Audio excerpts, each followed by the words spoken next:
I wrote it in 1977 before I was making records, and so it was 1982 before it actually got recorded. And that record, there were a couple of singles released from it, which died horrible deaths, high in the charts in the States, and it was decided that album wasn't good enough to release, and it was canned.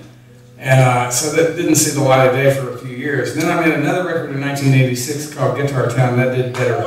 And it was decided suddenly that record that was sitting in the can had somehow healed, and it decided it was good enough to release, and it came out inconveniently just before my second record for the new label came out, because that's how that works. But that version I was never totally happy with, so as soon as I legally could, I recorded it again for a record called Copperhead Road. And that version turned out a lot better, and we played it that way for a long time. But then just a few years ago, I was asked to record it a third time for a great film called Brokeback Mountain. I was asked to set the song in a scene that takes place in the 1970s in the film.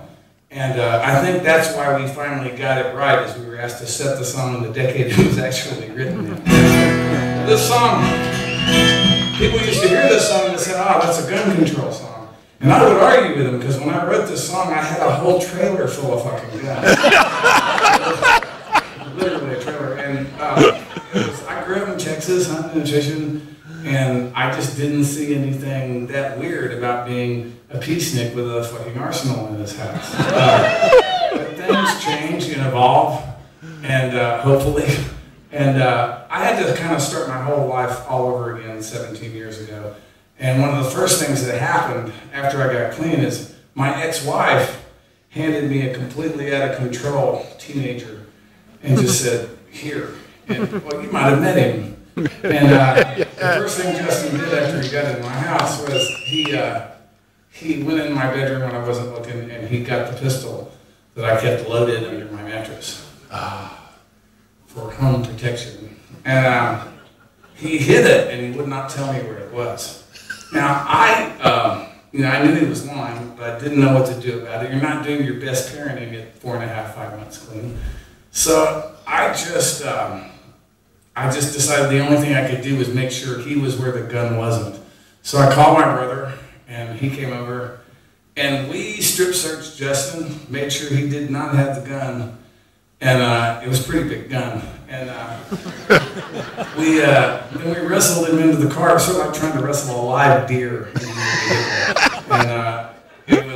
And we took him out to what they call a wilderness camp near my home, and not that far from my home in Hickman County, Tennessee. And it's like a place where kids that are in trouble go, and they sleep in tents. And I'm not proud of it. I'm pretty sure they were using them for slave labor, but like hiring them out to the state and shit. I didn't know what to do, so I just dropped him off and wrote him a check. Now, it was January, and they were sleeping out in tents, so about 4 o'clock the next morning, he called me and told me where the fucking gun was.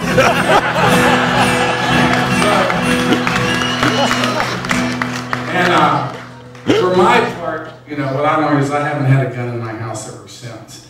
Now, some people in my country would call that, in my culture would call that, flip-flopping or something, but I call it having a profound experience and changing the way that you do things. And now when I sing this song, it's a fucking gun control.